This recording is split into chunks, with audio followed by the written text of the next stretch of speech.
Bom dia a todos e obrigado por aguardarem.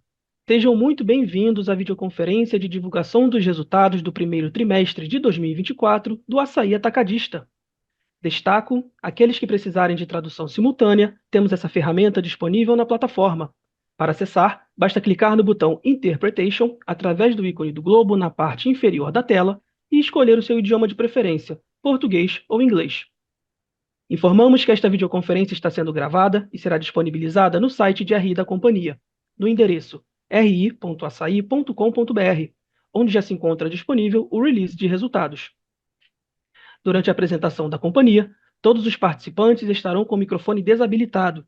Em seguida, daremos início à sessão de perguntas e respostas. Para fazer perguntas, clique no ícone Q&A na parte inferior de sua tela e escreva o seu nome, empresa e idioma para entrar na fila. Ao ser anunciado, uma solicitação para ativar seu microfone aparecerá na tela, e então você deve ativar o seu microfone para fazer perguntas. Orientamos que as perguntas sejam feitas todas de uma única vez. Ressaltamos que as informações contidas nesta apresentação, eventuais declarações que possam ser feitas durante a videoconferência, relativas às perspectivas de negócios, projeções e metas operacionais e financeiras do Açaí, constituem-se em crenças e premissas da administração da companhia, bem como informações atualmente disponíveis. Considerações futuras não são garantias de desempenho. Elas envolvem riscos, incertezas e premissas, pois se referem a eventos futuros e, portanto, dependem de circunstâncias que podem ou não ocorrer. Investidores devem compreender que condições econômicas gerais, condições de mercado e outros fatores operacionais podem afetar o desempenho futuro do açaí e conduzir a resultados que diferem materialmente daqueles expressos em tais considerações futuras. Agora, passarei a palavra a Gabriele Elu, diretora de Relações com Investidores do Açaí. Bom dia a todos e todas. Obrigada pela participação na nossa teleconferência de resultados do primeiro trimestre de 2024. Queria apresentar os executivos que estão presentes hoje para essa discussão. A gente está com o nosso diretor-presidente, Belmiro Gomes, e nossos 4 vice-presidentes: o Vitor Fagá, VP de Finanças e Relações com Investidores, o Vlamir dos Anjos, VP Comercial e Logística, Anderson Castilho, VP de Operações, e a Sandra Vicari, VP de Gestão de Gente e Sustentabilidade. Antes de começar a apresentação, vou passar a palavra para o Belmiro para as considerações iniciais. Vai lá, Belmiro. Obrigado, Gabi. Obrigado a todas e todos pela participação em mais uma conferência de resultados do Açaí, né, aos nossos vice-presidentes que estão, né, dentro dessa apresentação, né, e um boas-vindas especial, Vitor, né, que se juntou ao time recentemente, vai passar sobre a parte nossa financeira e outras contribuições, né, seja oficialmente, né, bem-vindo, Vitor, publicamente. E indo para a apresentação, né, acho que primeiro trimestre, né, em primeiro lugar, queria agradecer, né, acho que todo o nosso time, das mais diversas áreas, né, agradecer ao nosso conselho de administração também pela interação e apoio também junto com a companhia. E, né, infelizmente não dá para agradecer aqui aos 76 milhões de clientes que passaram em todas as nossas lojas nesse primeiro trimestre. Né, nós tivemos um aumento de 13% em fluxo de clientes. Pode ver que em toda a conferência a gente gosta de destacar e colocar nominalmente, ou seja, 76 milhões significa uma progressão de mais de 10 milhões de tickets dentro do primeiro TRI, mais de 3,3 milhões de clientes nesses primeiros 3 meses, em média mensal, fruto ao trabalho de conversão e também da maturação de lojas que nós fizemos, né, de um projeto muito grande. Acho que, em resumo, do primeiro TRI, né, acho que ele marca, né, e ele mostra, né, a resistência do modelo de negócio. Acho que a assertividade da proposta de valor do açaí e a estratégia de planos que nós fizemos, né, anteriormente, de mudança no próprio modelo, que a gente vai discorrer um pouco mais ao longo da apresentação, né, dentro de uma evolução que o próprio atacarejo, uma evolução que o próprio açaí ele tem sido, acho que, um dos protagonistas dentro do mercado alimentar brasileiro. No primeiro trimestre, agora, a companhia, né, somando agora com abril, nós chegamos a 293 lojas em atividades, que significa que até o final do ano, né, o açaí ele vai ultrapassar a marca de 300 lojas em atividade no Brasil, sendo que no primeiro TRI nós tivemos algumas aberturas muito importantes, a nossa segunda unidade em Macapá, né, a primeira unidade que foi instalada ali há 4, 5 anos atrás, é uma unidade extremamente produtiva, uma praça com bastante dificuldade logística. Uma unidade que é muito emblemática, que é a unidade da Vila Maria, na Marginal Tietê, que é onde foi instalada, por curiosidade, né, a primeira loja de cash and carry ou de atacarejo no Brasil, quando o Macro chegou no Brasil em 1972. Uma unidade muito importante aqui em Cidade Tiradentes e mais uma unidade dentro de Cuiabá. sendo que abriu agora, nós inauguramos, né, a segunda loja no Espírito Santo, a unidade de Vitória. Nós tínhamos feito a inauguração, né, uma outra inauguração no ano passado, seguindo com o plano de expansão que o açaí tem para aquele mercado. Né, a companhia, como todos nós sabemos, nós passamos recentemente por um processo gigantesco de expansão. Foram 28 inaugurações nos últimos 12 meses e 87, acho que 80 inaugurações, 87 quando a gente soma os últimos 24, ou seja, ainda tem um bom pedaço do parque de lojas em atividade que está em expansão, que ainda está em fase de maturação. A despeito disso, acho que os números do primeiro trimestre, eles consolidam o patamar de despesa e que as mudanças feitas dentro do nosso modelo de negócio, eles não alteraram a proposta, né, do nosso modelo, que é ser a melhor opção de custo, tanto para o cliente consumidor final, como para o cliente também pessoa jurídica, ao mesmo tempo que a gente vem buscando ganhar novos mercados, novos clientes, principalmente novas classes sociais em regiões diferentes. A gente vai falar um pouco com isso ao longo da apresentação. Acho que o projeto de conversão, ele finalizou. O nível de EBITDA que a gente entrega dentro desse primeiro trimestre, como vocês viram no release de resultado e no material que está aí na tela, ele faz com que a companhia retorne ao patamar de margem EBITDA pré-IFRS que nós tínhamos antes de iniciarmos esse processo de conversão. Foi uma evolução muito importante, uma evolução de 38% na margem EBITDA nesse primeiro tri, na EBITDA pré-IFRS. A gente está destacando muito o pré-IFRS, por quê? Porque os últimos projetos estratégicos que nós tivemos, eles alteraram muito da nossa despesa de aluguel por estar agora operando dentro do parque de lojas também, lojas em regiões mais centrais, em pontos, como nós já falamos várias vezes, que eles são, na nossa visão do ponto de vista imobiliário, quase que irreplicáveis no Brasil. Então, essa progressão na margem EBITDA, ela vem, né, a gente vai passar um pouco lá na frente. Acho que ele traz a companhia, né, ele consolida os números que nós tínhamos mostrado dentro do quarto trimestre, e um avanço importante no Mesmas Lojas no TRI, né? Esse trimestre ele tem aí dois impactos, temos um efeito, né, de calendário do efeito da Páscoa, que ela não é tão representativa para o nosso setor, mas tem o 29 de fevereiro, ano bissexto, que ele tem um impacto relevante no primeiro TRI. Então, com isso, nós entregamos um faturamento de 18,8 bilhões, 14% de crescimento em relação ao ano passado, pela combinação da progressão Mesmas Lojas que eu destaquei, mas, obviamente, também pela progressão das 28 novas unidades que foram abertas nos últimos 12 meses, que, se fizermos um cálculo, a gente vai ver que dessas 28 unidades, sendo que 14 dessas lojas são orgânicas e 14 são conversões, nós chegamos a uma venda média mensal de 18,2 a 18,5 milhões de reais mensais nessas unidades, que são unidades recém-abertas. Obviamente, elas entram agora na sua curva também de maturação e de progressão, mas um patamar já de faturamento acima do que a gente observa na média do mercado. A companhia também registrou um aumento de market share na visão Mesmas Lojas, que na nossa visão ele mostra muito dessa assertividade, especialmente do projeto de conversão. Lucro líquido, que também o Vitor vai destacar um pouco mais, acho que aí a gente tem dois destaques importantes, que acho que é a evolução do LAIR em relação ao que nós tínhamos no ano passado. Primeiro trimestre do ano passado, a base era uma base que estava muito impactada pelas conversões recentes que nós tínhamos feito, né, no final de 2022, no primeiro TRI, quando nós viramos o primeiro TRI de 2023, nós tínhamos aí praticamente 60 lojas novas recém-abertas que iniciavam ainda a sua curva de margem. Né? E acho que o outro destaque do trimestre é demonstração da capacidade de geração de caixa da companhia, capacidade de geração de caixa do modelo de negócio, que faz com que a gente reduz o nível de alavancagem, né, em relação até o próprio quarto trimestre. O quarto trimestre, todos nós sabemos que ele tem um efeito de sazonalidade muito forte, e o que nos permite já reestimar, né, o nível de dívida líquida versus EBITDA para o final agora de 2024. Nós tínhamos falado no Investor Day, numa relação de dívida EBITDA, na visão que nós estamos apresentando na divulgação de resultado, em 3,5. Isso já nos permite agora reestimar um outro patamar inferior a 3,2. Né, e vamos trabalhar para que ele fique um pouco abaixo disso, né, no decorrer dos próximos trimestres. Para avançar para a próxima página, nós trouxemos aqui também, né, uma evolução, acho que principalmente, né, do projeto de conversão, né, como nós sabemos, a gente destacou em outras oportunidades, né, a inclusão, a compra dos pontos do Extra IP, o trabalho de conversão, ele fazia parte já de uma estratégia do açaí, da entrada dentro das regiões centrais das cidades. Obviamente, foi o projeto mais desafiador que nós tivemos.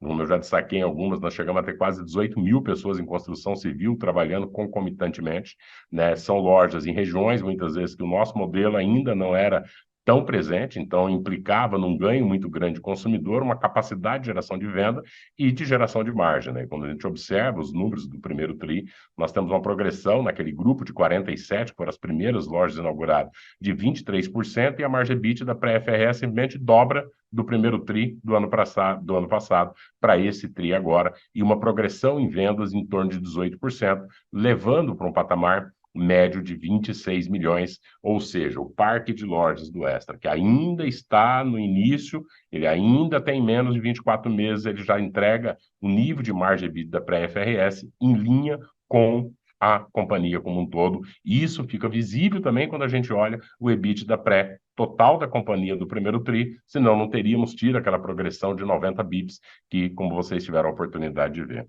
Pode avançar para a próxima página. Lucro bruto, né? Acho que aqui demonstra muito a capacidade de geração, né, de valor, até porque, né, o EBIT, né, ele vai ter uma combinação, vou falar um pouco mais sobre a despesa, mas o lucro bruto, né, ele mostra, né, acho que um pouco da estratégia que foi adotada. O lucro bruto no período, ele sobe 188% quando a gente compara lá o primeiro TRI de 2019 para 24. Em 19 nós gerávamos R$ 1 bilhão de LB no primeiro TRI, esse número salta agora para 2,8 e um aumento de margem bruta importante, de 15,3 para 16,3. Isso já fazia parte dentro do racional estratégico de evolução, até porque esse aumento de lucro bruto ele era necessário para poder custear um modelo onde algumas alterações que foram feitas, né, nos últimos anos, né, que incluiu um aumento no mix de produto, uma busca na melhoria da experiência de compra, a implantação de lojas em regiões centrais, onde o custo imobiliário, custo de ocupação, de aluguel e de PTU, obviamente, eles são maiores do que nós tínhamos no parque orgânico, mas já era, né, dentro do nosso planejamento, né, uma mudança do atacarejo para ele poder conseguir adentrar nas classes sociais mais elevadas e também, na medida que nós incluímos novos serviços, além de melhorar a experiência de compra e fidelizar o cliente, nós tínhamos também como alvo um aumento nas compras repositoras, né? Quando a gente olha para o Brasil, né, e aí nós temos, né, dentro do quando divide os nossos dois públicos, entre os 40% de comerciantes e 60% de consumidor final, a gente tem buscado cada vez mais também, além da compra abastecedora, ser uma opção na compra repositora, para não ficar tão dependente de períodos de inflação, que aí a compra abastecedora ela é normalmente a opção mais viável para as famílias, mas também porque quando a gente olha o mercado de trabalho brasileiro, a gente tem visto nos últimos anos um aumento da mão de obra de mês, né? A quantidade de informais que nós temos hoje, aproximadamente 40% da mão de obra brasileira é uma mão de obra que ela não recebe o salário mensal, ela recebe por dia. Né? O aumento do número de MEIs, que a gente acha que chegou no Brasil hoje a 15,3 milhões de MEIs ativos, a pessoa que trabalha com Uber, o iFood, ou que ganha por dia, ele normalmente ele tem uma dificuldade um pouco maior na compra abastecedora. Né? Então, muito das alterações que foram feitas no modelo, ter uma loja mais presente, ter uma melhor experiência de compra, ele visa manter a resiliência que nós temos nas compras abastecedoras, ser uma opção de preço para o comerciante, para o dono de restaurante, para a mercearia, para a padaria, para aquele que vai se abastecer do food service, mas também seja o consumidor final, que ele fala, eu quero economizar numa compra abastecedora, ou eu preciso também de uma quantidade menor numa compra repositora, a gente está posicionado, na nossa visão, foi um movimento extremamente acertado e que deixou a companhia mais resiliente para enfrentar qualquer cenário econômico, ou qualquer adversidade, ou qualquer turbulência externa que a gente possa enfrentar pela frente. Né? Pode avançar. E isso acho que fica visível, né, com todas as mudanças, né, acho que esse primeiro TRI, né, dado que o quarto TRI tem sempre um efeito de sazonalidade, e teve muita discussão das alterações feitas no modelo de negócio, as lojas centrais, inclusão de novos serviços, né, e o nível de despesa, acho que ele traz essa abertura para dar essa visibilidade. Quando a gente olha para os níveis de despesa na visão, né, tirando, descontando o aluguel no pré-FRS, a gente vê que o patamar de despesas do Assaí, que era lá de 9,5 em 2019, fechou agora em 9,4. Mesmo com todas as mudanças, o aumento de mix que foi feito, né, o aumento do nível de serviço que nós colocamos dentro de loja, e a conta de locação, sim, ela reflete o posicionamento da companhia, que foi um posicionamento de ter lojas de regiões mais centralizadas. Acho que o LB ele mostra que isso foi bem assertivo para o cliente, né, principalmente o Brasil, onde nós temos metrópoles com muito adensamento, dificuldade logística, o trânsito que todos nós conhecemos, né, ter essas lojas mais centrais, ela é uma opção para os consumidores, seja o cliente de alta renda, que também passa agora a se abastecer do modelo, seja para esse cliente também, consumidor, comerciante, que estão no entorno dessas lojas, estão mesmo nesse processo de conversão. Boa parte agora dos aluguéis, a gente deve ter uma curva ainda de diluição, uma vez que a maior parte dos nossos aluguéis eles são constituídos de valores fixos, e na medida que entra na maturação de loja, elas seguem maturação, nessa despesa ela vai sendo diluída, mas mais do que compensado pelo aumento que nós vimos dentro do lucro bruto. E, avançando para a próxima página, antes de eu passar a fala para o Vitor, acho que toda essa combinação ela fica visível no EBITDA pré-IFRS. Né? A companhia fez níveis de investimentos elevados para poder entrar com esse outro posicionamento. Né? A companhia hoje é um dos maiores, segundo maior player alimentar dentro do mercado brasileiro, né? Tri sobre tri, a gente tem tido aí uma progressão de venda constante, mas nós temos feito também um equilíbrio, né, muito grande entre o crescimento de venda com também o equilíbrio de resultado. Os investimentos, né, e o projeto, principalmente de conversão dos hipermercados, como nós sempre falamos, era um projeto que tinha começo, tinha meio e tinha fim. Né? Na medida agora que essas lojas entram de forma contributiva, gerando caixa, gerando EBITDA, nós iniciamos, né, o Vitor vai falar um pouco mais para frente, né, o processo de desalavancagem na companhia, e isso fica visível no retorno do patamar. A evolução de EBITDA pré aí na casa de 40%, a gente salta 652 milhões para 897 milhões, acho que reforça e demonstra de forma, né, com o fato de que a estratégia que foi adotada, com mesmo todos os desafios que nós tivemos nesse projeto, foi uma estratégia correta, assertiva e torna a companhia mais forte para seguir também avançando daqui para frente, né? Seja com projetos orgânicos, seja com outras oportunidades que nós temos mesmo com a base existente. Como nós falamos no ano passado, nós nos tornamos a companhia mais presente nos domicílios brasileiros. 1 de cada 4 domicílios no Brasil compra em uma das lojas do Assaí. Dentro da Grande São Paulo, esse número chega a quase metade dos domicílios. Então, né, quando a gente olha, a gente ainda tem bastante oportunidade para diversos outros estados. Acho que fica a última aí, né, a questão do EBITDA, e aí eu gostaria de passar para a próxima página e já passar para o Vitor, que ele vai falar um pouco mais agora sobre a parte financeira. Muito obrigado. Obrigado, Belmiro. Então, pessoal, vamos falar um pouco sobre os impactos aqui do resultado financeiro, porque entender esses impactos é fundamental para olhar também para o LAIR e para o lucro líquido e as variações referentes ao período anterior.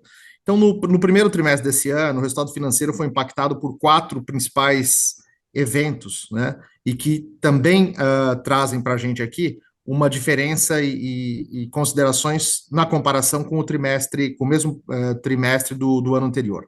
São esses eventos. Primeiro, a conclusão do pagamento da aquisição dos hipermercados, né? Além disso, né, a marcação a mercado do swap que nós temos em alguns instrumentos de dívida. Nós temos alguns instrumentos de dívida que são captados em IPCA+, ou taxa pré, e a gente swapa para CDI. Então, esse swap também teve um ajuste. O terceiro fator, né, a não capitalização de alguns juros referentes às lojas que estavam nesse processo de conversão, e, por fim, a redução do CDI no período. Importante destacar que 2 desses fatores, né, tanto a marcação a mercado, o MTM, quanto os juros capitalizados, são efeitos não caixa, né, e esses 2 efeitos juntos somam mais de 100 milhões de reais aqui no primeiro trimestre. Olhando para o LAIR, então, o LAIR é impactado pela alavancagem operacional, né, pela evolução do EBITDA, como o Belmiro já descreveu, em função principalmente da maturação das novas lojas, né, e do controle da diluição de despesas, como a gente pode ver em detalhe, e também pelo aumento, né, o crescimento do resultado financeiro, que eu acabei de detalhar aqui pelos 4 fatores. E esse crescimento, então, do LAIR é importante porque ele mostra para a gente também, né, principalmente o resultado na rentabilidade da companhia em função desse processo de maturação de lojas e diluição de despesas.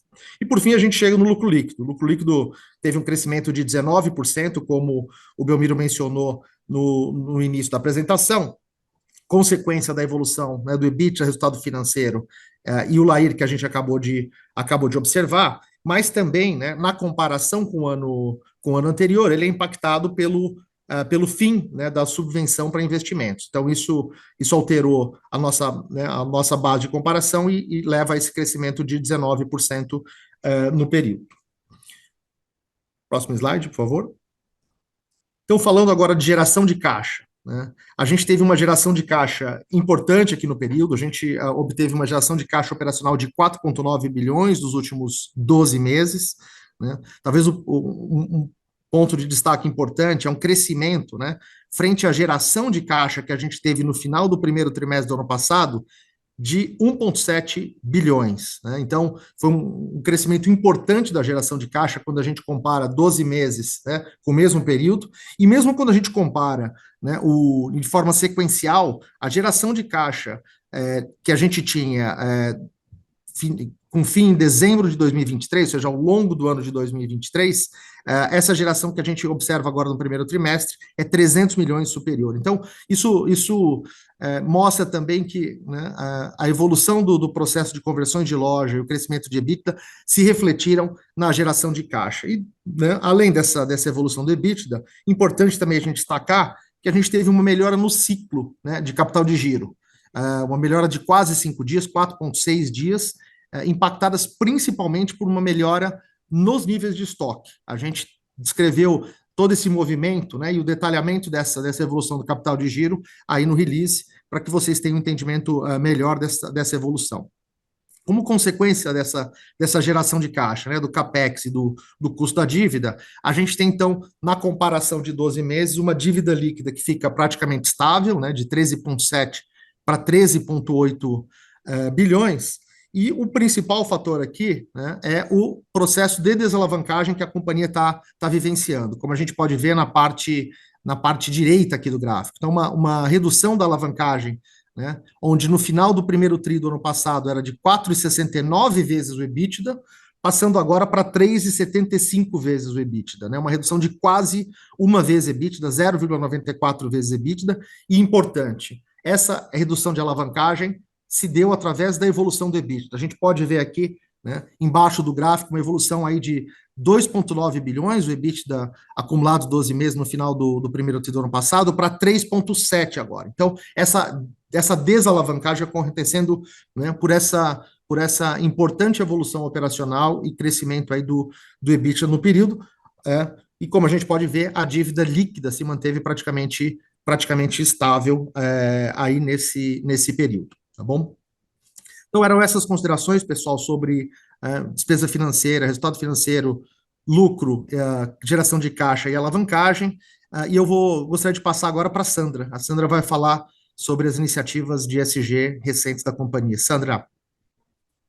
Obrigada, Vitor. Bom dia a todos e a todas. Então, como o Vitor disse, eu trago aqui para vocês a visão da nossa atuação em sustentabilidade aí nesse período, onde dentro da nossa estratégia de sustentabilidade, a gente tem buscado evoluir cada vez mais o nosso compromisso com práticas operacionais responsáveis, transparentes, buscando minimizar o nosso impacto ambiental. A nossa estratégia também prevê a gente impulsionar a prosperidade para todos e todas, e ela é sustentada por 3 pilares. Então, vou começar aqui destacando o pilar de operações eficientes, onde nós tivemos nesse trimestre destaque significativo em relação às nossas redução de emissões, onde a gente reduziu aí 9,5% as emissões de escopo 1. Continuamos aí alinhados à nossa meta de 38% de redução até 2030.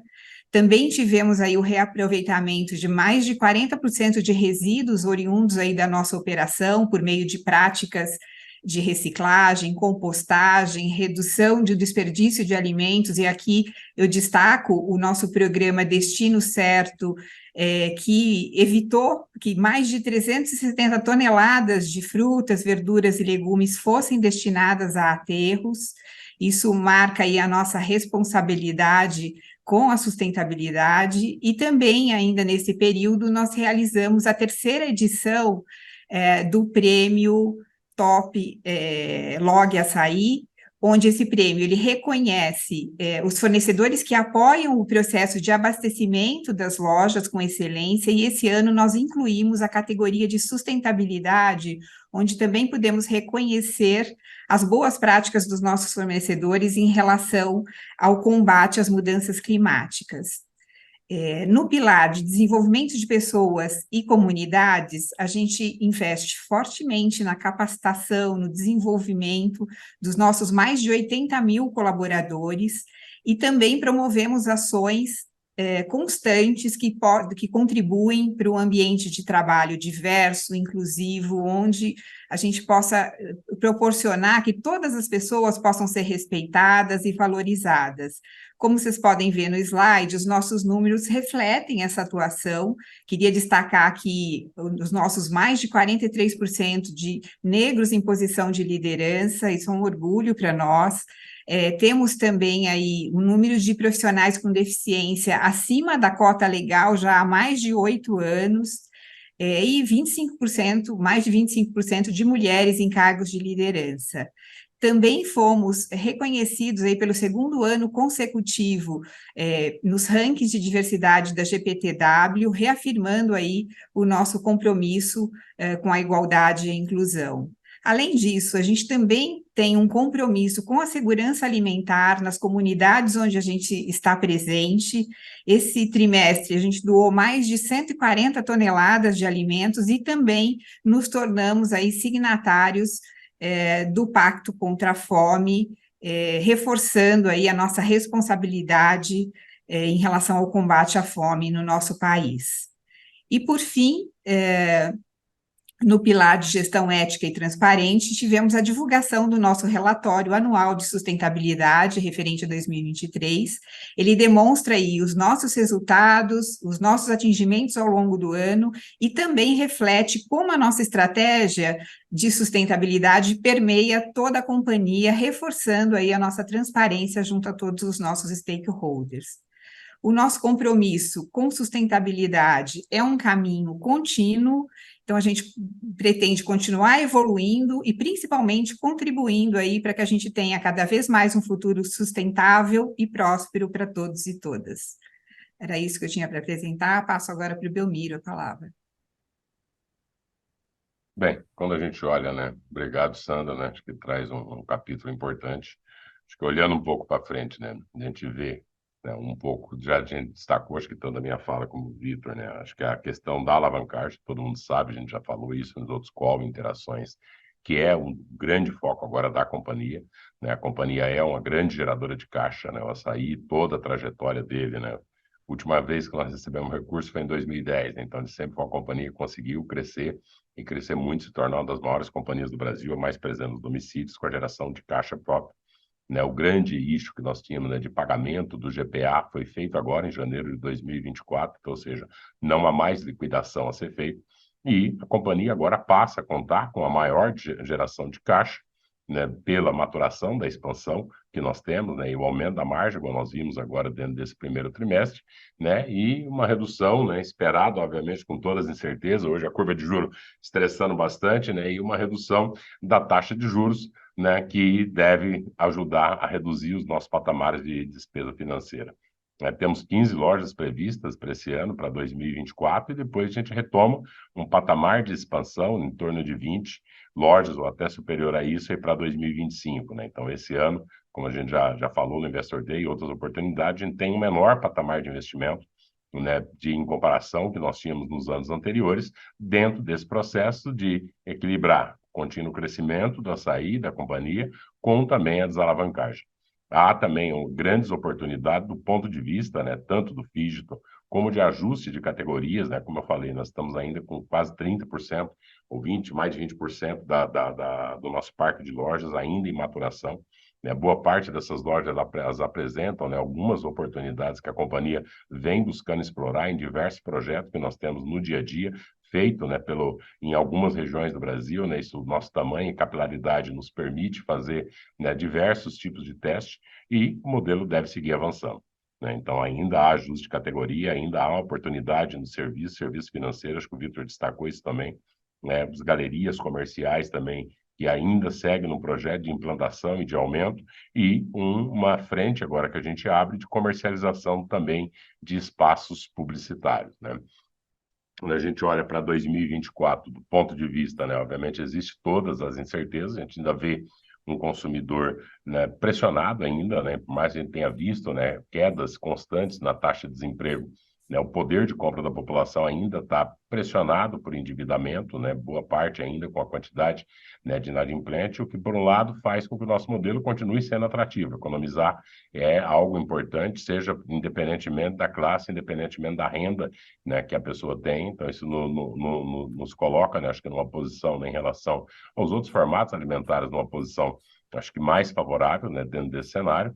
Né, em termos de expectativa inflacionária, né, a depender, a não ser com alguns grandes efeitos externos, a gente está estimando uma inflação alimentar na casa de 3 a 4%, né, e uma recuperação gradual de parte dos volumes de trade-off que nós perdemos durante o período da pandemia, mas nada também muito forte para 2024. Acho que os números do primeiro trimestre ele mostram, né, como eu já disse anteriormente, mais uma vez a consistência da companhia. Acho que do que nós colocamos dentro desse plano estratégico nosso de crescimento, que a gente conseguiu demonstrar, né, que a companhia é resistente, é resiliente, né, mesmo em todos os cenários adversos que nós enfrentamos em 2023, e esse ano a gente espera um cenário menos adverso do que foi o ano passado. Acho que da minha parte é isso. Volto para a Gabi, que acho que ela vai abrir o Q&A. Isso mesmo, Belmiro. Podemos iniciar a sessão de Q&A. Agora começaremos a sessão de perguntas e respostas. Lembrando que, para fazer perguntas, vocês devem clicar no ícone Q&A na parte inferior da tela e escrever o seu nome, empresa e idioma para entrar na fila. Ao ser anunciado, uma solicitação para ativar seu microfone aparecerá na tela. E então, você deve ativar o seu microfone para fazer perguntas. Solicitamos, por gentileza, que as perguntas sejam feitas todas de uma única vez. Dando início, a primeira pergunta é da Maria Clara, Sell-Side, Itaú. Maria, habilitaremos seu áudio para que você possa prosseguir. Por favor, Maria, pode prosseguir. Pessoal, obrigada pela oportunidade. Belmiro, um tema que sempre aparece nas nossas interações com os investidores é o status do ambiente competitivo, né? Em especial em São Paulo. Então, eu queria pedir para você comentar um pouco sobre a sua percepção, por favor. E uma segunda pergunta, um pouco mais de número específica. Nesse trimestre, a gente viu a receita líquida crescendo um pouco mais do que a receita bruta. Eu queria pedir para vocês comentarem um pouco mais sobre os principais drivers para isso. Obrigada. Nós temos aí dois pontos importantes, né, num ponto, né? Acho que primeiro trimestre, né, além de tudo, né, nós tivemos também, né, acho que até o destaque do EBITDA, né, que nós vimos uma série de majoração de alíquotas feitas de ICMS por diversos estados, né? Nós tivemos aí um impacto aproximadamente, né, de acho que impacto até relevante do TRI, foram 14 estados que fizeram ampliação de alíquota de imposto. Boa parte disso são produtos, né, que são sujeitos à substituição tributária, né, então isso faz com que a correlação da receita líquida em relação à bruta, né, embora você tenha um aumento de carga tributária, né, como o produto está dentro da ST, onde a maioria dos estados que tiveram dentro da substituição, que teve essas mudanças tributárias, isso gera, né, uma diferença na correlação entre a receita líquida com a receita bruta, uma vez que o produto com substituição, você tem um CMV maior, na medida que aumenta a alíquota, então você sobe o custo, mas tem aquela diferença da parcela de ressarcimento da substituição tributária, que ele é somado na receita líquida e não na bruta. Mas, de qualquer maneira, nós tivemos, né, acho que independente dessa correlação, um impacto de alíquota, né, de 14 estados que promoveram a majoração de alíquota na casa de 2%, 3%, em alguns casos até 4%.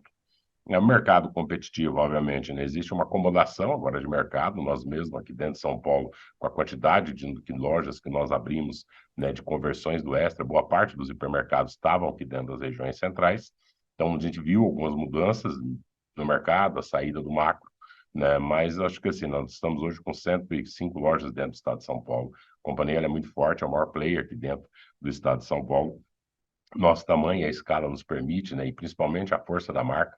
Acho que por 8 anos seguidos, estamos aguardando agora sair de novo Empresas Mais, ela sair, foi considerado o melhor atacadista aqui. Então, a proposta é bem superior que a gente tem visto aos demais de mercado. Óbvio que tem um cenário de maior competitividade do que a gente via anteriormente, mas quando a gente olha para a venda média por loja que o Açaí tem feito, ele mostra o quanto, mesmo nesse cenário de ter mais players no mercado, de ter mais competitividade, o quanto que a companhia ela tem na sua proposta, o quanto ela consegue se diferenciar em relação aos outros players. Que aí o melhor caminho é olhar a venda média por loja, tanto do parque, que nós já temos total, como eu destaquei das 28 lojas que foram abertas no ano passado. Tá ótimo, obrigada. Continuando, a próxima pergunta é do Ruben Couto, Sell-Side Santander. Ruben, habilitaremos seu áudio para que você possa prosseguir. Por favor, Ruben, pode prosseguir. Bom dia, pessoal, tudo bem? Tenho duas rapidinhas aqui. Nesse TRI a gente continua a ver essa melhora gradual de like for like, mas teve uma contribuição um pouco menor aqui de crescimento de volume versus o último TRI. Queria entender se o quanto vem isso daqui de preço por aumento mesmo ou em um início de trade-up acontecendo. Eu lembro que essa era uma tese do Belmiro que em algum momento poderia acontecer ao longo desse ano. Queria um update nesse tema. E uma outra em relação à alíquota de imposto de renda, acho que com a MP 1185 mudou bastante aqui o quanto vocês tiveram de redução de IR por subvenção de ICMS, né? Mas ainda teve alguma coisa, queria entender se alguma coisa é relacionada a crédito presumido, enfim, por que está lá, se é que continuou ao longo desse ano e o que a gente deve esperar de alíquota de IR para 24, se puderem ajudar também nesse tópico, seria legal. Obrigado. Obrigado, Rubem. Bem, como você bem falou, né, a gente teve a MP 1185, que ela eliminou boa parte dos créditos e subvenções que nós tínhamos, né, em outros estados. Os que estão aí, eles devem permanecer, salvo alguma mudança na legislação, uma vez que boa parte eles são de crédito presumidos ou de produtos até isentos, que são dentro dos regimes já das regulações dos próprios estados, ou seja, já estão dentro da própria regulamentação dos estados e que valem para açaí e valem para também outras companhias. Então, esse patamar, salvo alguma mudança na legislação, alguma mudança que os estados venham a fazer, a gente vê que o tema de discussão tributária é um tema bem forte, né? Bem coerente, a gente viu isso ao longo do ano passado, esperamos esse ano talvez que tenha menos, né? Menos novidades tributárias, mas esse patamar é um patamar esperado, sim, para os próximos trimestres. Primeiro trimestre, acho que a gente buscou, né, como eu falei, a gente foi um pouco, acho que mais equilibrado do ponto de vista, equilibrar, acho que margem, a gente queria e precisávamos trazer o patamar de margem da companhia, né, para dentro do período antes da conversão.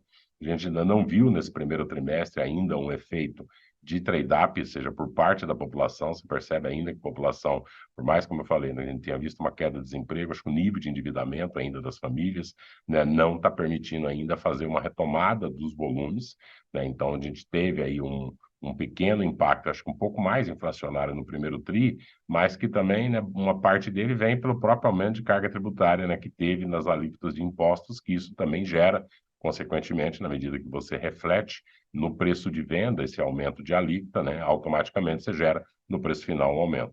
Mas ainda não temos visto, na nossa visão, o primeiro trimestre, que foi um trimestre muito positivo, por tudo que a gente já destacou até agora, mas ele não vê ainda um cenário externo muito favorável, seja do PJ fazendo grandes volumes, porque ele não vê uma expectativa de inflação nesse momento, né? Nem nós acho que vemos, a não ser que câmbio continue no nível de pressão muito elevada, né? Aí sim a gente pode ter algum efeito na cadeia de insumos ou de produtos ou de commodities que são exportados, que aí é preço mundial que possa gerar uma pressão inflacionária, talvez para o segundo semestre, a depender de câmbio, mas não é o que a gente olha olhando simplesmente o mercado doméstico nesse momento.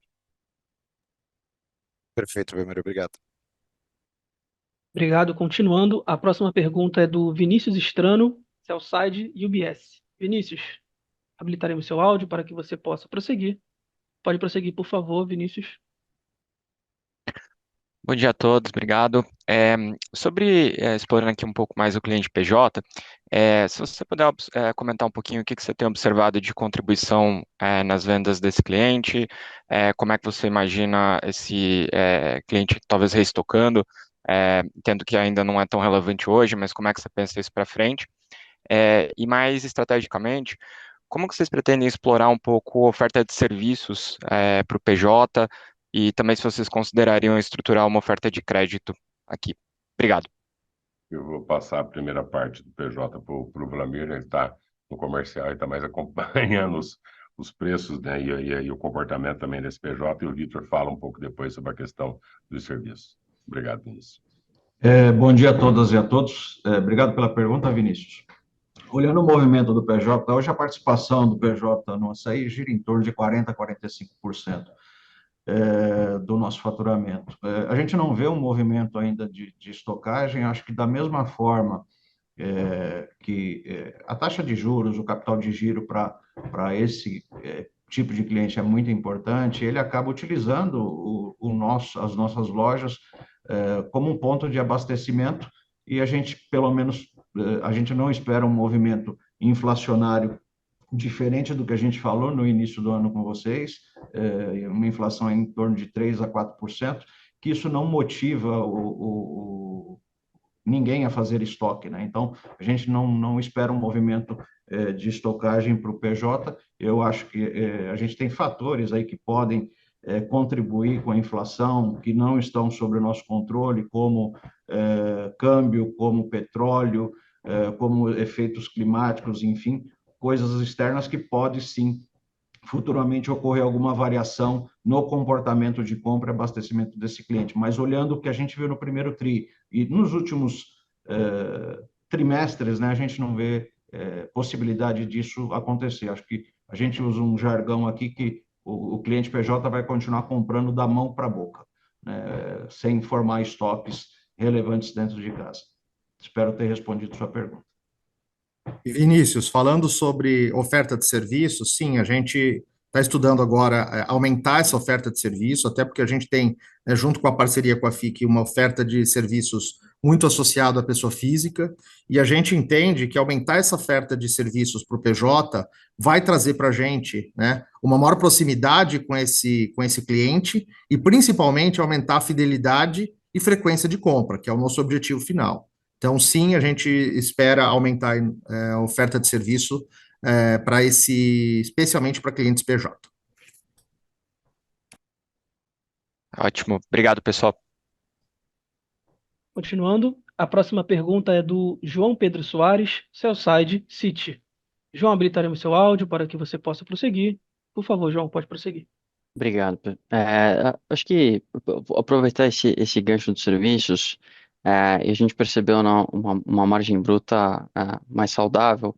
Queria entender, assim, olhando para frente, essa dinâmica comercial, se a gente pode ver efeitos mais benéficos aqui refletindo em margem bruta. E também, falando de margem, acho que a margem EBITDA também tem sido um ponto bastante positivo, né? A disciplina de despesa também tem sido algo que a gente tem notado bem consistente desde o do último trimestre. E a gente tinha um número mágico aqui de uma expansão no full year de mais ou menos uns 10 a 20 basis points da margem EBITDA, enfim, pré-FRS. Eu queria entender se vocês podem passar alguma visão dessa margem no full year, se vocês estão mais construtivos, se essa redução de alavancagem, do guidance de alavancagem, reflete também uma visão mais construtiva em relação à margem no full year. Então, acho que esses dois pontos. E um último, pessoal, só sobre receita financeira. Pagar essa receita financeira de 43 milhões, se a gente analisar, ela dá um número muito baixo, né, vis-à-vis o caixa médio de 5 bilhões. Queria entender por que esse número, o que está por trás desse número? Você pode falar um pouquinho sobre isso? Obrigado, pessoal. Vamos fazer de trás para frente, o Vitor responde primeiro, aí eu volto na margem um pouco falar. Combinado, Belmiro. Então vamos lá. Essa receita financeira do caixa, né, é importante a gente entender como é que funciona a dinâmica de caixa intramês, né? E a gente tem aqui, essencialmente, os principais pagamentos da companhia acontecendo dia 1º, dia 11 e dia 21 de cada mês.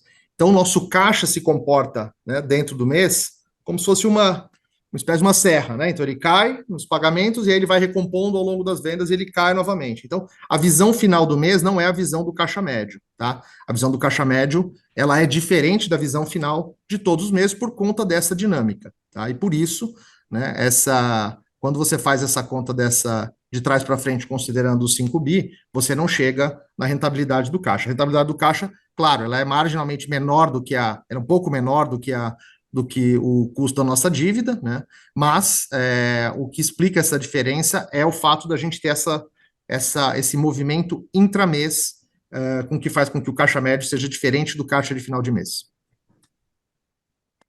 Okay. Falando um pouco sobre o EBIT, depois eu vou passar para o Flamir para falar um pouco de expectativa, né, de margem bruta.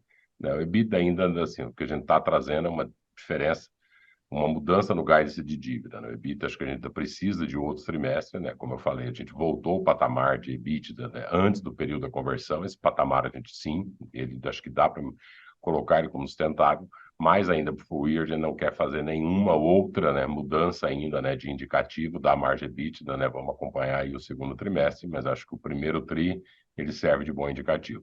E aí passo para o Vlamir falar um pouco sobre a margem. Vamos lá, falando um pouquinho de margem, nossa expectativa, na verdade, é manutenção da margem, né? Acho que, sobretudo, obviamente, o time comercial, enfim, e operações que cuidam do compra e venda do negócio, a gente sempre está buscando para a melhoria da margem, mas a gente entende que também tem um cenário competitivo que a gente tem que manter uma correlação entre margem bruta e competitividade dentro do mercado, e, obviamente, com a nossa proposta de valor. Eu acho que a gente tem sido muito assertivo com relação a esse equilíbrio, né, da margem bruta na nossa dinâmica de venda. Para você ter uma ideia, nesse trimestre a gente ganhou 30 bips na base mesmo as lojas de share, né, mesmo com esse cenário bastante desafiador e competitivo. Acho que a gente não tem expectativa de melhoria de margem para frente, mas sim de manutenção dessa margem nesses patamares. Perfeito, pessoal. Obrigado. A próxima pergunta é do Felipe Rachet, sell-side Goldman Sachs. Felipe, habilitaremos seu áudio para que você possa prosseguir. Por favor, Felipe, pode prosseguir. Oi, bom dia, pessoal. Obrigado por pegar minha pergunta. Eu queria fazer um follow-up, na verdade. Acho que foi o Ruben que perguntou lá no começo do Same Store, só que vocês falaram um pouco mais do lado do ticket. Eu queria explorar um pouco mais o crescimento do volume nos critérios mesmo nas lojas. Eu entendo que aquele crescimento de 0,4%, ele não inclui o ajuste do efeito calendário, né? Então, excluindo esse efeito, essa dinâmica provavelmente implicaria numa queda de volume no TRI. Aí eu queria entender melhor duas coisas. A primeira é como que vocês estão vendo, acho que o Belmiro até falou um pouco nas considerações finais ali, mas queria entender um pouco melhor como vocês estão vendo a saúde do consumidor na ponta, se tem algo que poderia preocupar do lado demanda para os próximos trimestres. E aí, a segunda coisa era eu queria entender um pouco melhor também como foi essa dinâmica de volume e ticket, dentro do que vocês puderem falar, claro, nas lojas convertidas comparado com as lojas legado da companhia. Qualquer coisa que vocês puderem falar nesse sentido seria muito interessante. Obrigado. Obrigado, Felipe. Tua análise está correta. Nós tivemos um aumento de volume, sim, no consumidor final, mesmo no parque legado e mesmo no parque, e, obviamente, as lojas em expansão que estão em maturação, né, as que estão em maturação pela progressão de venda, né, quando se olha para a inflação, você vai ver que ela tem um crescimento de volume. Quando a gente teve um recuo no volume, que também era esperado, nas lojas que tinham na parte do PJ, porque é normal, né, no período de abertura de loja, a gente trabalha com preços, às vezes, agressivos, que você tem, né, no ano passado, né, muitos clientes, comerciantes, que às vezes nem é do entorno daquela loja, que vai se aproveitar dos preços durante o período de inauguração e de alguns preços especiais que a gente faz no primeiro trimestre. Só que a gente olha isso bem separadamente, né, o que é do cliente recorrente, né, do consumidor final, para o cliente pessoa jurídica, que é também, às vezes, recorrendo àquela loja, para clientes que compram simplesmente o que a gente chama aqui de compras de oportunidade, que ele existe no dia a dia, mas aproveita um período maior de expansão. Quando a gente olha o delta tudo isso, você chega no legado num volume ligeiramente negativo, mas muito positivo para o consumidor e para o que a gente chama de público recorrente, né? Então, e aí quando você isola esse efeito, que acontece em todas as aberturas, é normal do setor, né? Dado que você tem um cliente PJ, né? Principalmente os revendedores, que a elasticidade dele é muito mais elevada. Espero ter respondido tua pergunta, Felipe. Boa, obrigado. Ô, Belmiro, se você puder só falar um pouquinho de como vocês estão vendo essa dinâmica do consumidor. Você falou um pouco que o consumidor continua relativamente alavancado. Se puder falar um pouco de como vocês estão vendo esse ambiente de demanda para os próximos trimestres também, seria interessante. A gente tem trabalhado com cenário de manutenção. A gente vê o consumidor num patamar, né, igual nós vimos no quarto tri, talvez ligeiramente, mas muito ligeiramente, um pouco melhor agora nesse primeiro trimestre, né, mas ainda há uma cautela, né, da nossa parte, né, antes de afirmar um pouco. Acho que é preciso mais um tri para ver como é que esse cliente se comporta, a gente percebe ainda, né, pelo menos nas pesquisas que a gente faz, né, e a própria visão do nosso time que está no dia a dia de loja, do consumidor ainda pressionado com outros gastos, seja por mudança de comportamentos, como nós já falamos, né, em alguns outros calls de resultado, mas ainda muito pressionado por juro e ambiente de confiança ainda cauteloso por parte do consumidor final. Então, tanto que, assim, né, boa parte da melhoria que nós temos, acho que ele tem a ver com a nossa eficiência, tem a ver com maturação de lojas, que na medida que as lojas entram. Por outro lado, o que a gente olha como lado, né, olhando para o lado positivo, é que ainda, né, o nosso setor, ele, embora seja hoje o mais representativo do alimentar brasileiro, você ainda tem, né, muitas compras feitas em outro formato, principalmente, como eu falei, por esse cliente, né, ou por essa população, que ele tem um fluxo dos seus recebimentos, né, de forma diária. Nós temos focado agora um pouco mais nesse público, bastante nesse público, que nos permite continuar avançando, mas a gente não vê ainda nenhum movimento, por exemplo, de trade-up por parte do consumidor, ou ele querendo aumentar volume. Ele continua no comportamento de cautela, por quê? Por mais que a gente tenha visto tem uma deflação de preço ano passado, esse ano uma inflação baixa, é um baixo que o poder em relativo, quando a gente olha, né, para o PNAD, né, que olha para o quanto foi de ganho quando a gente pega o período da pandemia, os preços de alimentos subiram mais do que a renda da família. Quando aí soma o endividamento deles, se percebe que isso gera ainda um ambiente de baixo nível de consumo. Não vemos nenhuma mudança de comportamento, pelo menos. Ligeiramente melhor nesse primeiro tri, mas seguimos cautelosos.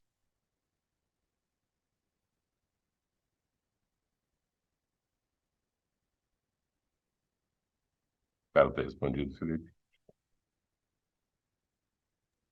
Opa, Belmiro, tinha perdido o botão aqui. Obrigado.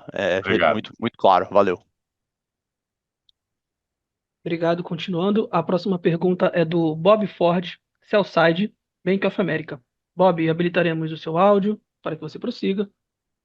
Por favor, Bob, pode prosseguir.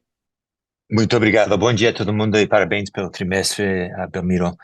Como devemos pensar sobre a maturação das lojas da safra 2022 para o balanço do ano e o longo prazo? E também tiveram uma grande melhoria na estrutura de custos dentro de um contexto de maior serviço nas lojas. Daqui para frente, quanto mais pensam que podem melhorar sua taxa de despesas? E, por fim, que porcentagem das vendas hoje são identificadas? E podem falar um pouco sobre a funcionalidade existente do aplicativo Meu Açaí e como ela está impactando a frequência e o tamanho das transações e como vocês esperam que isso evolua, por favor. Obrigado. Obrigado, Bob. Acho que em termos de maturação, né, o parque de 2022, de 2023, né, quando eu destaquei, acho que a venda média dele, né, dentro desse parque das 28 lojas de 2023, a gente tem metade que é orgânica, que elas têm uma curva de maturação um pouco mais lenta. Mas, a despeito disso, quando a gente olha para a venda média por loja, né, ela tem uma venda positiva, por 18 milhões, e essas lojas abertas no ano passado devem seguir a mesma rampa, né? Não tem nada do ponto de vista de localização, né? Tanto que as lojas, a sequência de aberturas de reabertura dos hipermercados estiveram muito mais ligadas às questões de licenças do que, sinceramente, ao nosso desejo pela ordem de abertura. Então, a expectativa da rampa de maturação dessas lojas é muito similar que o que nós tivemos a de 23 em relação ao parque de 2022. Não há nada, acho que, nesse sentido.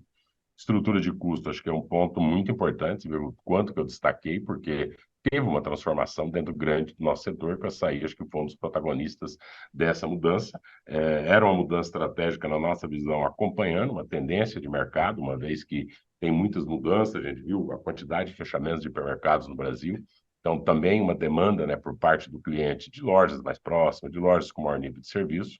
Né? Nós tivemos uma série de ganhos de escala, obviamente, pelo tamanho em custos, que esses ganhos de escala, já na nossa visão, ela acabava offsetando, né, os aumentos dos custos que nós teríamos pelos níveis de serviço. E mesmo nesse serviço, a gente também conta, né, obviamente, eles trazem uma despesa maior, serviços que foram colocados, né, açougue, o café com pão, empório de frios.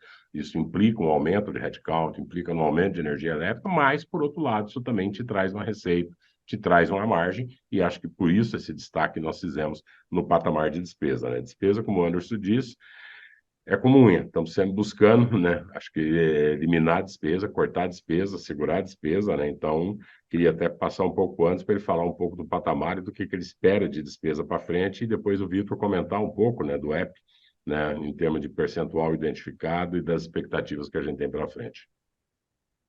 Obrigado, Belmiro. Bom dia a todos e todas aí.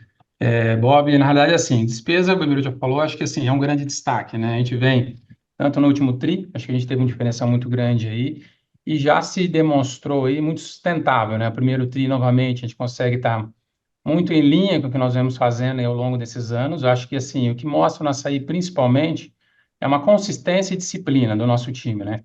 Eu falo sempre que despesa é o linha a linha, não tem uma grande linha, acho que cada loja tem um papel fundamental, e aí vale um agradecimento a todo o nosso time de loja, porque realmente a gente vai no nível de detalhe muito grande. Claro, tem também aí essa questão da própria maturação das lojas, que isso também acaba ajudando nessa questão da despesa, mas por outro lado também, junto com a maturação da loja, tem o time nosso, a produtividade, que eu acho que são ações que a gente faz, estratégia dentro do nosso negócio, que também vem ganhando corpo. O time vai tendo mais maturidade, isso vai trazendo alguns ganhos dentro dessa operação.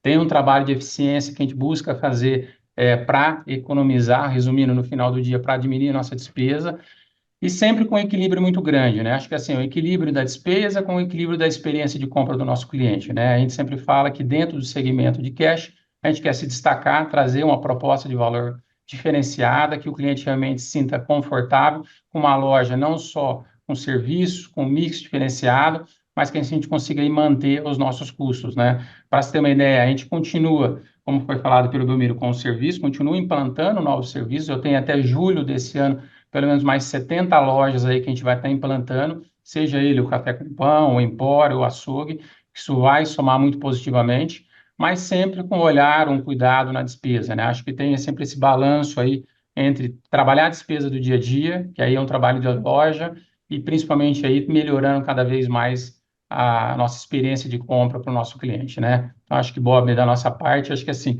a gente entende que essa é uma manutenção e tá muito dentro dessa disciplina e principalmente aí ao longo desses anos da consistência nossa em relação à despesa.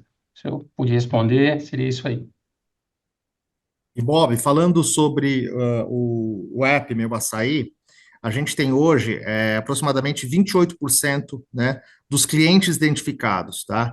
E esse número vem evoluindo, né, e é importante também, óbvio, tem uma diferença entre lojas, né? Isso é a média da companhia, tem lojas com uma participação maior, tem loja com participação menor. Mas a estratégia aqui é evoluir com essa identificação para que a gente tenha um melhor conhecimento, cada vez mais o melhor conhecimento desse nosso cliente, né? E que a gente possa aí adequar várias das nossas ofertas de serviços e produtos, né? E a proposta de valor da companhia ao que esses clientes estão demandando. Então, o plano é aumentar, sim, esse volume de compra identificado para que a gente possa trabalhar isso melhor.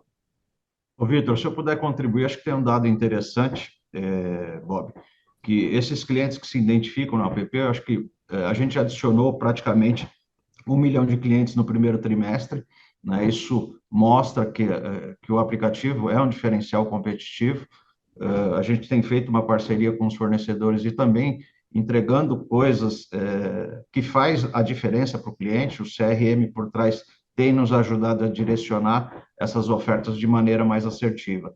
E, por um outro lado, quando a gente mede isso, para você ter uma ideia, dos clientes que baixam o aplicativo e utilizam o aplicativo, eles têm uma frequência de 50% mais do que a média de recorrência de compra dentro do mês e gastam 33% a mais.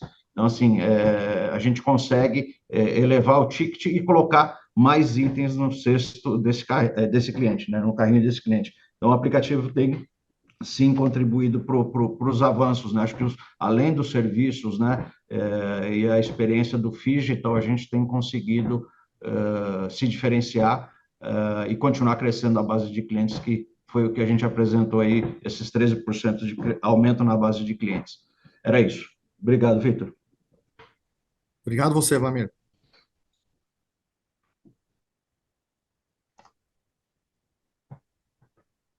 Bom, continuando, a nossa próxima pergunta é do Felipe Casimiro, Sell-Side, Bradesco BBI. Felipe, habilitaremos o seu áudio para que você possa prosseguir. Por favor, Felipe, pode prosseguir. Bom dia a todos, obrigado por tomar minha pergunta. Só sobrou uma dúvida sobre o nível de estoque, né? Vocês comentam sobre a normalização, para 41 dias, só entender se esse nível, nível de estoque é o nível que a gente deve esperar para frente por conta do menor número de aberturas, né? Acho que bateu o pico nos últimos 2 anos por causa das conversões, etc. Só entender o nível de estoque ótimo que a gente deve esperar para frente. Obrigado. Wlamir? Vamos lá. Acho que olhando para... Eu vou falar do supply de uma maneira geral, né? Acho que vocês podem esperar uma estabilidade, sim, nos níveis de estoque.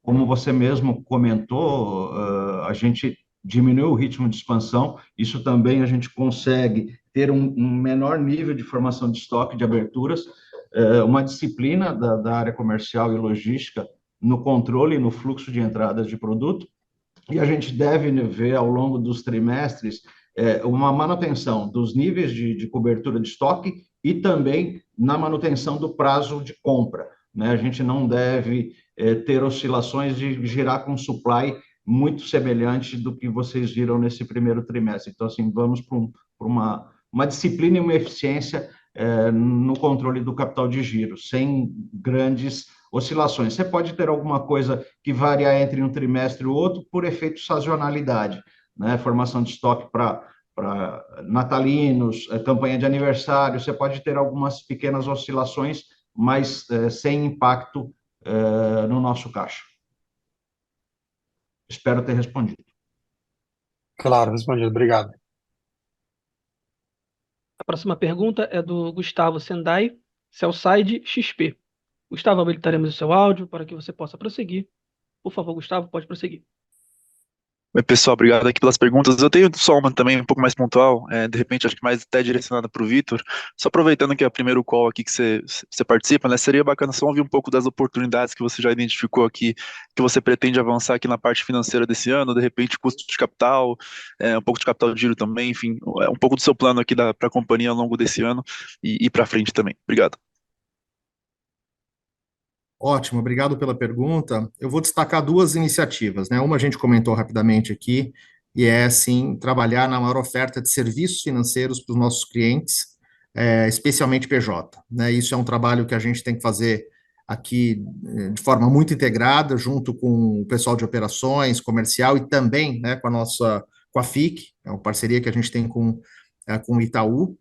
Então, essa é uma das prioridades. E a segunda é a gente trabalhar, assim, no reperfilamento da nossa dívida, né? A gente teve uma emissão recente de 500 milhões, numa taxa de CDI mais 1,25, e a gente vê oportunidades aqui no mercado para trazer outras operações que possam melhorar o perfil na nossa dívida, né? Especialmente no que diz respeito a custo e prazo. Então, são essas as duas prioridades de curto prazo que a gente está trabalhando de forma mais intensa agora.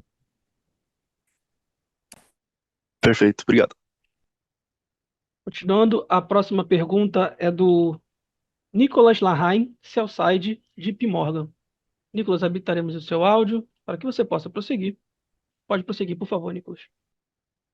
Obrigado, pessoal, por pegar essa pergunta. Aqui do meu lado, acho que a grande maioria já foram respostas, mas eu queria perguntar, Belmiro, do lado da expansão, né, para esse ano, como que está avançando o plano de 2024 e talvez perguntar se com esse target de alavancagem talvez um pouco mais favorável que você tem para esse ano, se tem espaço para acelerar a abertura da loja para 24 para 25. Obrigado. Obrigado pela pergunta, né? Expansão, como eu falei, né? Esse ano nós vamos bater a marca de 300 lojas, né? Tem unidades importantes sendo construídas nesse momento, loja em Manaus, loja do Guarujá, acho que é a primeira loja do açaí em Guarujá. Nós chegamos, a gente conseguiu, também deve iniciar, está em construção a primeira loja nossa, São José do Rio Preto, né? Estou aproveitando para destacar, porque são praças conhecidas, que todos sabem do potencial e que ainda não tem loja açaí, né? No cenário, às vezes, que se há um temor, né, em termos de saturação de mercado, existe ainda cidades importantes do açaí. Para esse ano, a gente está mantendo, né, o nível de 15 lojas, nós estamos já antecipando as prospecções para 2025, pelo menos até o momento não temos decisão ainda de aumentar, né, a quantidade de lojas para esse ano, dado esse menor nível de alavancagem, mas obviamente se surge um projeto ou que se consiga, né, seja do ponto de vista de licença ou do ponto de vista de lojas, principalmente, né, olhando para o ROIC, né, que é a medida que a gente usa para cada uma das novas lojas e cada uma das unidades, pode ser que seja antecipada, mas talvez o início dela, acho que para esse ano, mas ainda para abertura, né, em 2025. Para esse ano, ele não está mantendo o alvo que nós tínhamos de 15 unidades mesmo, Nicolas. Perfeito, super claro. Obrigado, Belmiro. Obrigado. Obrigado. Vamos à nossa última pergunta do dia. É uma pergunta em inglês e vem do Andrew Ruben, sell-side, Morgan Stanley. Andrew, habilitaremos o seu áudio para que você possa prosseguir. Por favor, Andrew, pode prosseguir. Thanks very much for the question. I'm curious if you could help update us on the latest for the CapEx per new store. We understand this was fairly inflationary over the past couple of years, but I'm wondering if the inflation in opening CapEx has started to stabilize or come down. Any update there would be very helpful. Thank you. Obrigado pela pergunta. Teve sim, nós tivemos uma inflação em material de construção, em equipamentos, né, principalmente cimento, aço, né, e a parte derivada de metais muito forte, né, assim do mesmo jeito que teve no setor alimentar. Para esse ano nós já enxergamos uma queda, né, desse nível, mas ainda é um patamar elevado de custo, né. Hoje a implantação média, né, isso depende muito do tipo de projeto. Por exemplo, a unidade, como eu mencionei, que é a unidade Guarujá, né, o nível de estaqueamento, por estar perto de mar, e o tamanho da construção, ele tem um investimento mais elevado, né, e aí o ROIC sempre é o determinante dentro da decisão nossa de abertura de loja, mas hoje, né, se fosse pegar uma tipologia média de lojas, estamos falando de um investimento total na casa de 70 milhões de reais, né, de implantação de uma nova unidade, mas isso é uma média, né, dentro do parque de lojas para sair. Nós temos um parque muito diverso, operamos lojas de 1.500 metros a 10 mil metros quadrados, então isso nos permite também ter uma flexibilidade muito grande, também no próprio plano de expansão, porque nós temos expertise para operar vários modelos de loja, loja mais próxima, loja mais distante, loja em pilotis, né, com vários níveis, né, de estacionamento dentro da loja, mas hoje na média seria isso. Né? Espero ter respondido a tua pergunta.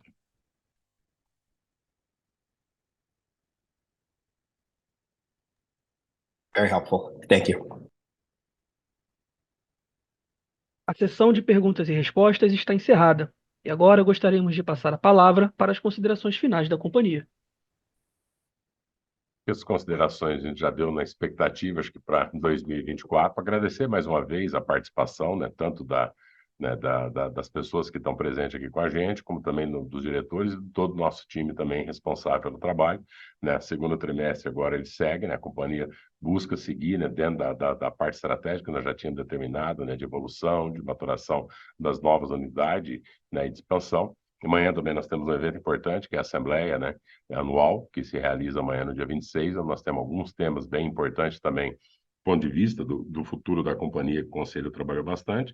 Agradecer, né, ao Conselho de Administração também por todo o apoio. Como nós sabemos, o Assaí, ele vem de um processo de transição, de uma saída de um controlador, né, desde 2020. Deixou de ser uma subsidiária, passou, né, a estar com um controlador que saiu e se transformou numa True Corporation. Quando a gente olha para todos esses movimentos, a gente olha, vê que a companhia ela tem se mantido estável, com uma grande referência, buscando agradar e atender cada vez mais seus clientes, ser um vetor de crescimento também para nossas pessoas, como a Sandra falou, né, e dentro também na consciência do nosso papel social dentro da sociedade, né, dado, né, as dificuldades do Brasil, né, um país com muitas desigualdades sociais.